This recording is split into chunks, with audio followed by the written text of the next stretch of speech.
All right, everybody, we are back again for another episode of the Coach's Compass. Don't know what episode it is because we just continue to roll. We just continue to bring on cool guests from all across the world and talking some of the coolest things out there, the strength and conditioning world. It's your boy, Coach Coop, reporting live from the US of A, and another special guest with us today. Unfortunately, Coach Jay couldn't be with us today because he's got football. Again, he's still going through his retirement tour. Remember, hit that like, subscribe, comment button down below so we continue to have this thing grow. We got our boy, Coach Justin, right? Former D1 football player at Bryant University. He switched from quarterback to DB, right? Is now helping chronic hip, low back pain achieve freak mobility and explosiveness, doing one-on-one, online, and in-person training. You can also get his programs and join the community for $25 a month. Coach, welcome, and thank you for being here, man.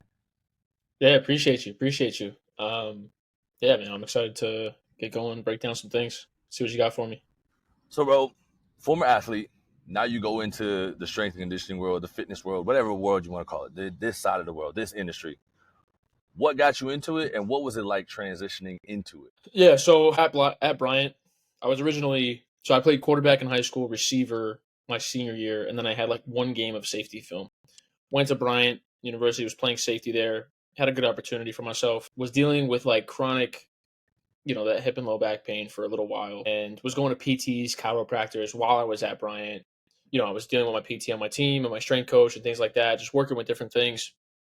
And wasn't seeing results. I kept having like hip flare ups and groin problems and everything like that, and it was getting out of hand. And I borderline went to like neurologists, and they thought it was COVID, all this crazy stuff, like the whole thing. And I started like looking up, doing a ton of research myself because I'm borderline like depressed, and miserable about this thing because it's like it's holding back my play.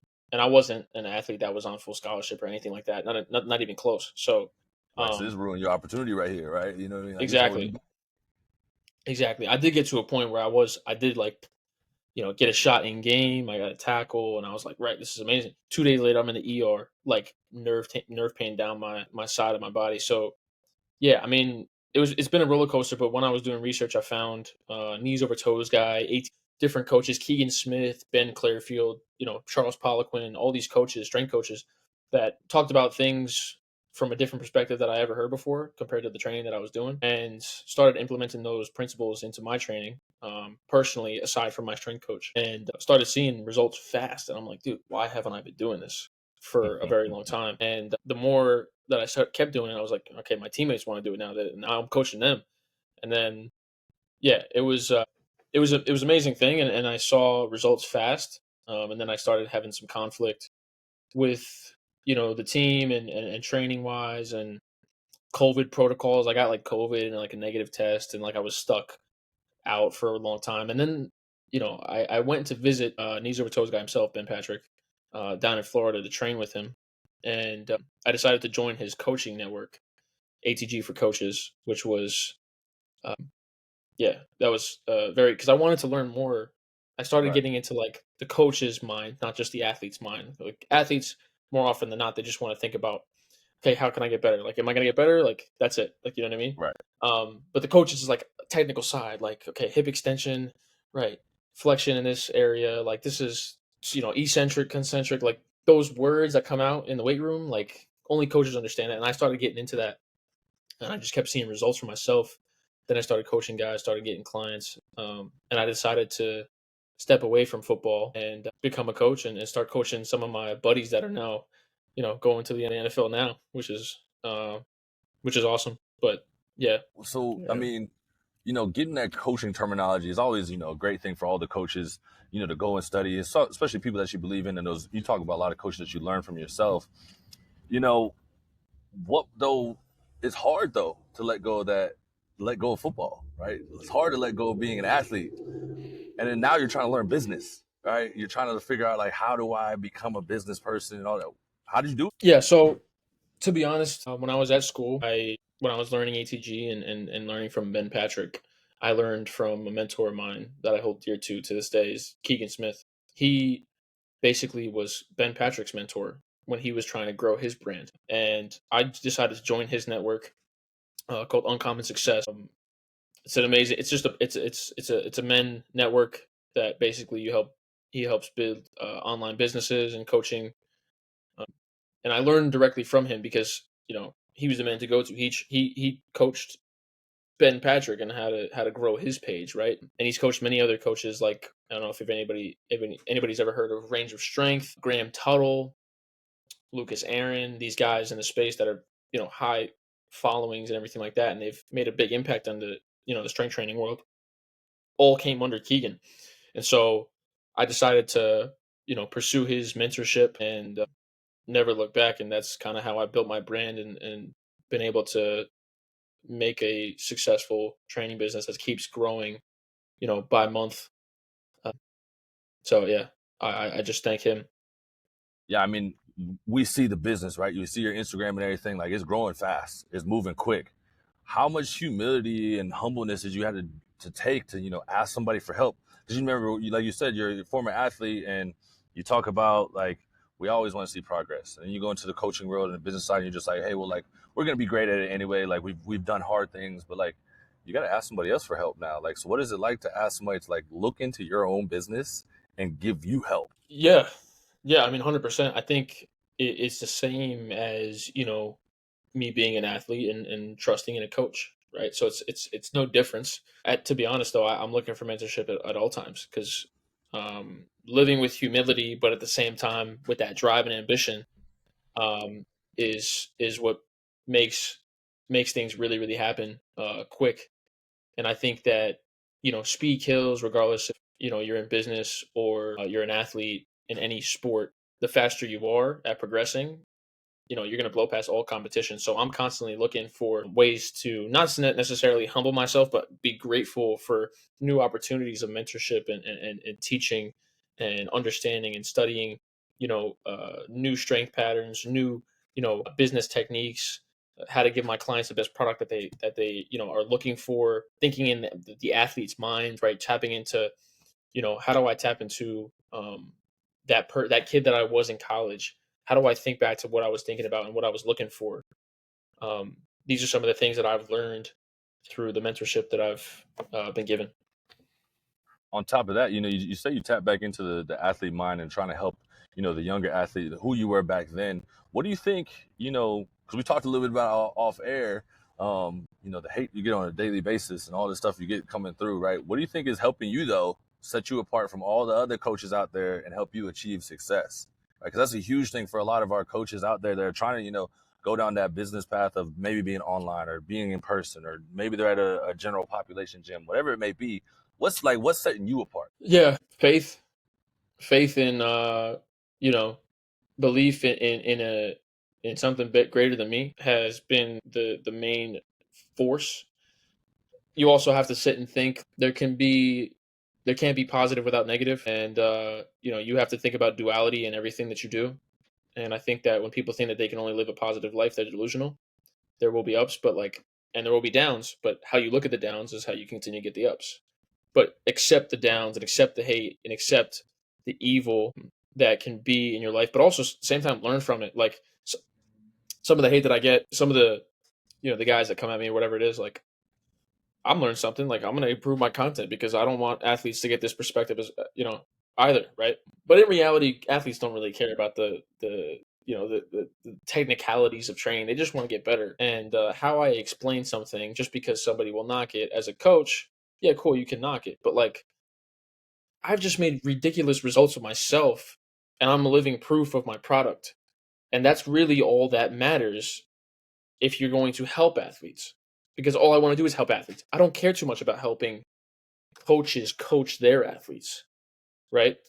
And so I think that just having that frame whenever I post content, I'm going to post content every single day, regardless if I get hate or positivity. It doesn't matter. Like I love posting and I love helping guys, and I consistently get message every day of uplifting, feedback from people that I'm helping, and it's a beautiful thing. Like it's the most fulfilling thing to get. So that's kind of my mindset and approach to any feedback in social media, to use it for to uplift and progress in the vision that I have for my brand. Yeah. I mean, but on top of that, like, do you ever get? Because I mean, it's hard. It's a hard one here. Do you ever get imposter syndrome? Like, do you ever feel like, man, am I doing something right? do I belong in this field? Like, is because I mean, I trust me, I'm 32, right, and I'm looking at my start of my coaching career, and I'm like, man, some days I wonder, am I in the right field? Like, is this the place? Even in this podcast game, like, do I know what the hell I'm talking about? Do I have the right questions set up and all that stuff? Like, is the conversation flowing? Like, do you ever get that feeling of getting imposter syndrome, and how do you overcome it? Yeah, I think it's 100% a real thing. I think I've been in those, those spouts, those times where you're like, the doubts come in and you feed those doubts, but really it's whatever energy you put towards the thoughts that you're giving yourself is what will come. And I think that once you understand a bit more on like the subconscious mind and the conscious mind, you know, not to get too much into different areas, but like once you understand that, and also being able to have people around you that purely believe in uplifting you. So I'm part of networks of brotherhoods to literally to be able to give me feedback and that I can kind of talk to and literally open up at any type of level, any type of conversation, talk about anything with. And I think that's a very important backbone that all coaches should have, and athletes, and just overall men in general, to be able to hash out whatever they got to hash out, regardless of, and there's no judgment. So I think that having close people around you to be able to, you know, in those tougher times, to be able to speak about anything and not have any shame, that's a key thing in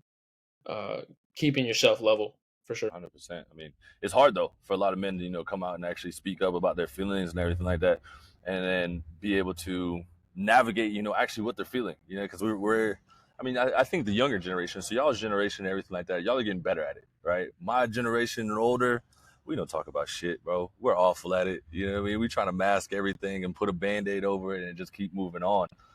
What are some of the messages? Because if we talk a little bit about the training side, like we all know, I've seen your work, right? I believe in your work. I know what you're doing. But what are some of the messages that you're relaying to some of your younger athletes, and how do you keep them, you know, not just motivated but disciplined and consistent in what they're doing? Yeah, a big thing that I talk about in the gym is, especially with my high school football team that I train, and some of my in-person clients, because I train anybody from like 9 to like mid college level, and I've also had like some older clients as well that are like aspiring athletes at like 30, 40, 50 years old. So it's the same message goes to all of them. It's just with a different type of tone and how you say it. But it's really like, think about every session as a brand new session. It could either be one day or day one, right? Like, this is day one, and every single time you step in the gym is day one, and every single time you have a conversation, it's day one. And like, think of it in like the only real thing is now. So what are you gonna make with the now? And I like to talk about that with especially athletes, mine teenagers, right? Like kids with like this TikTok brain and porn brain. Like, in reality, they don't listen to half the coaches because they just think that coaches slam them like parents do. And that's the reality. You have to hit their pain points. So I talk about that. I'm like, I know what you're doing when you're home, but when you're in here, let's set up the habits to stop those habits at home, right? So I think that, talking about how can we hit a PR every day, right? What are the inputs? Sorry, what is the output that you want? What are the inputs that are going to get you to that output? Be consciously aware of, okay, are you going to miss the session today? Are you going to make the session today? Okay, but now you're at the session. That's like the knock at the door. Okay, if you're training, are we going to actually hit the tempo that I tell you to hit? Or are we going to actually get the range of motion that I tell you to hit? Are we actually going to, hit the amount of reps or whatever it is? You can constantly hit a PR in your brain every day if you think about it from different perspectives. So it's not just about the weight that you move. It's not just about, you know, the perfect rep that you have. It's, how can I master this tempo? How can I can control this weight? How can I, have better technique with this rep? How can I, get my accessories to maximize my compound lifts? Like, think about it like a business. You think about it like a business. The NFL is a business, right? So they have all these different moving parts. You are a business. You have all these different moving parts. Your mind, your training, your mobility, your connections and relationships, the people you hang around. if you can think about those as inputs to maximize your business, maximize your potential, like that's the key, is to look at the outside perspective, because being an athlete is really just being, you know, your own business. You're marketing yourself. Oh yeah. Coach, how old are you? I'm 21. I just turned 21. Bro, you don't hear many young cats talking like that, bro. Like you don't hear many cats like spitting the real facts and actually living it on a daily basis. And man, I want to give you your flowers for like what you're doing and continuing to deliver that message to these kids out here, right? Because a lot of these youth athletes need to hear it, right? Because you get to like I said, the older generation, 32, me, right? We look at the younger cats and we're like, man, they're young, they're soft, right? They don't understand like what they're going through. But then you hear a 21-year-old cat like you, like speaking how you're speaking, it's like there is hope, right? There is guys that are actually giving them the real that's out there, and continuing to, push into them. But if you look back at, 16-year-old, I mean, it's not 16 isn't that far away from you, but 15-year-old yourself, right? What was something you wish you would have known then that you know now? Everything that I just mentioned. Um, yeah, I mean, my 15-year-old self was living in delusion, living in my emotional mind. I was acting on anger, and you know, I was living off of, yeah, the anger of my family issues, and letting that feed me and my training, and getting caught up with girls, and all the classic things that hold an athlete back.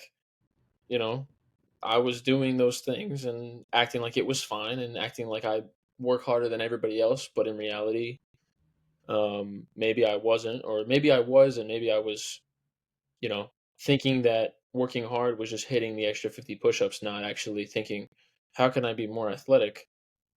Because that's really what was holding me back at, in the beginning, was like, yeah, like I am the kid who really works hard, but one, I'm living in anger because of, you know, something with my family. And then two, I didn't even care about the quality of my training. Like I was just training. And I think a ton of athletes have to think about that constantly. It's like, okay, what is the correlation of the training that I'm doing? Like if I'm working, if I'm tight still, and I expect me myself to progress in like speed or jumping or feeling good when I'm playing, good luck. Like I just want to tell everybody that, because it catches up to you fast. You played for a long time. You're 32, right? Yeah. If you are tight or have restriction anywhere, and you believe that you can become more elusive and have these abilities like the top players in the world, like Odell's route running, or Ronaldo or Messi, or being so fluent and almost playing this dancing game, like McGregor could hit anybody from any angle, like, and it all correlates. By the way, any sport, it doesn't matter. It's all elite movement. You have to realize that you what the input of your training should be, and how that correlates to the output that you want in the sport that you're playing. Yeah, that 100%, was, bro. yeah. Yeah, bro. Because I know towards the last years of my career, like I got away from the lifting heavy. Right, there was no point anymore. Right, like to me, it just again, it didn't, like you said, the input didn't match the output. Right, and I had those hip pains, those back pains, and I was getting injury ridden and all that stuff. So like, there is merit to everything, right, in the strength and conditioning world. Right, for each athlete, things are going to work differently for everybody's body. Do your own research, right? Do your own studies, right? Work with multiple coaches. Like I know for me, I have no ego when it comes to this coaching game, because I know what I do isn't going to be perfect for everybody, right? But if I know something and my ultimate goal is to help the athlete, why not send them to other people, right? Why not enjoy letting other coaches coach them and actually learning from those other coaches, and making yourself better. So I think that's why it's so important for this podcast. And I don't even want to muddy the water, with getting into just like training styles and all that stuff, because your message that you delivered today, coach, like that's impactful for a lot of not just like athletes, but for coaches out there. But before we get out of here, we got our 60-second round. We got 10 questions, one-word answers all across the board. Are you ready for it, bro? Yes, sir. Yes, sir. All right, Throwing here us we out. Here go. we go. Yeah, 60-second round. All right, first question, favorite post-workout snack, favorite sport, Football. dream vacation spot, Italy. guilty pleasure food, Haagen Dazs. best concert you've ever been to, J. Cole. favorite movie genre, Action. best gym you've ever been to, ATG headquarters in Clearwater. Yeah. Dream car. Rolls Royce. Would you rather be in the octagon with a gorilla, tiger, or a bear? Bear. And that is it. We're out of here, Coach Justin. Appreciate you, bro, for jumping on today and dropping all that knowledge and keeping it 100. You know what I mean? It takes a lot to come on here and, just spit the real facts. So, man, I appreciate your time and thank you for being here today. Yeah, no doubt, man. Appreciate it.